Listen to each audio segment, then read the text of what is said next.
इड़ा भागीरथी गंगा पिंगला यमुना नदी तर्योमध्यगत नाड़ी सुषुम्नाख्या सरस्वती। अर्थात इड़ा नाड़ी को गंगा और पिंगला नाड़ी को यमुना और इन दोनों नाड़ियों के बीच बहने वाली सुषुम्ना नाड़ी को सरस्वती कहते हैं। इन तीनों नाड़ियों का जहाँ मिलन होता है उसे त्रिवेणी या आज्ञा चक्र कहते हैं। अपने मन को इस त्रिवेणी में जो स्नान कराता है अर्थात इस चक्र पर ध्यान करता है उसके सभी पाप नष्ट होते हैं। आज्ञा चक्र मन और बुद्धि का मिलन स्थान है। यह ऊर्ध्व शीर्ष बिंदु ही मन का स्थान है। सुषुम्ना मार्ग से आती हुई कुंडलिनी शक्ति का अनुभव योगी को यही आज्ञा चक्र में होता है।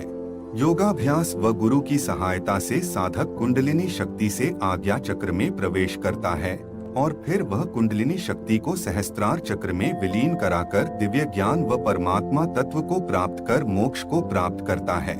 मित्रों, आप सभी का स्वागत है आपके अपने चैनल हरि यज्ञ पर। आज के इस वीडियो में हम आज्ञा चक्र या थर्ड आई के जागृत होने पर मनुष्य को किस प्रकार की दैवीय शक्तियाँ, अपार ज्ञान और अलौकिक आनंद की प्राप्ति होती है उसके विषय में जानेंगे तथा आज्ञा चक्र की जागरण विधि आपको बताएंगे। अतः पूरा वीडियो अवश्य देखें। आज्ञा चक्र मनुष्य के शरीर में स्थित कुंडलिनी चक्र में छठा मूल चक्र है। आज्ञा चक्र मस्तक के मध्य में भौहों के बीच स्थित होता है। इस कारण इसे तीसरा नेत्र या थर्ड आई भी कहते हैं। आज्ञा चक्र स्पष्टता और बुद्धि का केंद्र होता है। यह मानव और दैवी चेतना के मध्य सीमा निर्धारित करता है।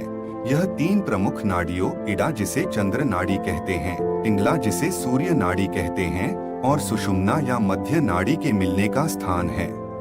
जब इन तीनों नाड़ियों की ऊर्जा यहाँ मिलती है और आगे उठती है तब हमें समाधि और सर्वोच्च चेतना प्राप्त होती है। आज्ञा चक्र दो पंखुड़ियों वाला एक कमल है जो इस बात को दर्शाता है कि चेतना के इस स्तर पर केवल आत्मा और परमात्मा ही हैं। इनके सिवाय कुछ भी नहीं बचा है।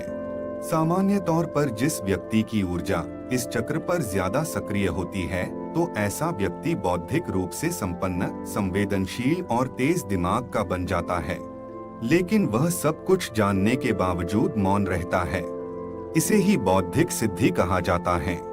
अगर आपकी ऊर्जा आज्ञा चक्र में सक्रिय है या आप आज्ञा चक्र तक पहुंच गए हैं तो इसका मतलब है कि बौद्धिक स्तर पर आपने सिद्धि पा ली है।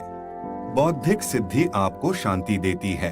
आपके अनुभव में यह भले ही वास्तविक न हो, लेकिन जो बौद्धिक सिद्धि आपको हासिल होती है वह आप में एक स्थिरता और शांति लाती है।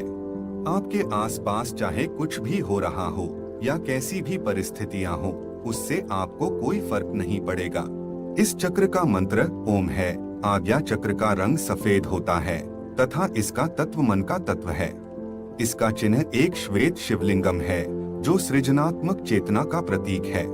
इसमें और बाद के सभी चक्रों में कोई पशु चिन्ह नहीं है, क्योंकि इस स्तर पर मनुष्य में केवल शुद्ध मानव और दैवी गुण ही बचते हैं। आज्ञा चक्र की देव मूर्तियों में शिव और शक्ति एक ही रूप में संयुक्त हैं। आज्ञा चक्र के जागृत होने पर क्या होता है? जब मनुष्य के अंदर आज्ञा चक्र जागृत हो जाता है तब मनुष्य के अंदर अपार शक्तियां और सिद्धियां निवास करने लगती हैं। आज्ञा चक्र का जागरण होने से मनुष्य के अंदर सभी शक्तियां जग पड़ती हैं और मनुष्य एक सिद्ध पुरुष बन जाता है। अतः जब इस चक्र का हम ध्यान करते हैं तो हमारे शरीर में एक विशेष चुंबकीय ऊर्जा का निर्माण होने लगता है। उस ऊर्जा से हमारे अंदर के दुर्गुण समाप्त हो जाते हैं और हमें अपार एकाग्रता की प्राप्ति होने लगती है। विचारों में दृढ़ता और दृष्टि में चमक पैदा होने लगती है। आज्ञा चक्र जिसे हम तीसरा नेत्र भी कहते हैं, इस चक्र के गुण हैं एकता, शून्य, सत, चित्त और आनंद। ज्ञान नेत्र या आज्ञा चक्र भीतर खुलता है और हम आत्मा की वास्तविकता देखते हैं, इसलिए इसे तीसरा नेत्र कहा जाता है जो भगवान शिव का द्योतक है। इसके जागृत होते ही देव शक्ति की प्राप्ति होने लगती है।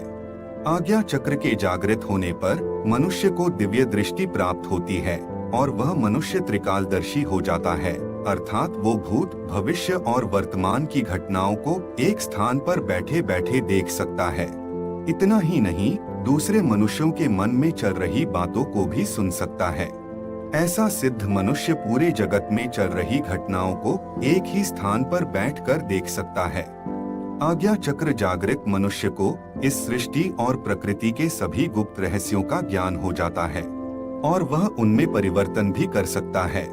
आज्ञा चक्र जागृत मनुष्य को जीव और ब्रह्मा का ज्ञान प्राप्त होता है और गुप्त ईश्वरीय तत्व ज्ञान की प्राप्ति होती है तथा आत्मा और परमात्मा के रहस्य का ज्ञान प्राप्त होता है।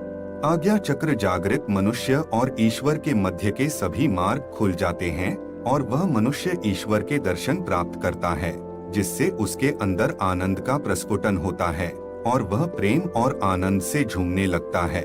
ऐसे मनुष्य का ईश्वर और प्रकृति से एकाकार हो जाता है और वह अति अलौकिक मनुष्य बन जाता है। आज्ञा चक्र को कैसे जागृत करें?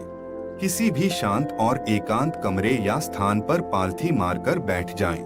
मेरुदंड सीधा रखें, झुके नहीं। दोनों आंखें बंद कर लें। भ्रिकुटी के मध्य ध्यान लगाते हुए साक्षी भाव में रहने से यह चक्र जागृत होने लगता है।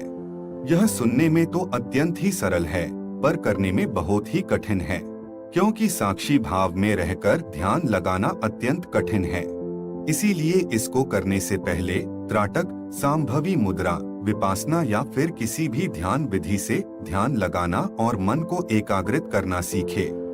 मन में शांति और एकाग्रता आने के बाद इसका अभ्यास करें।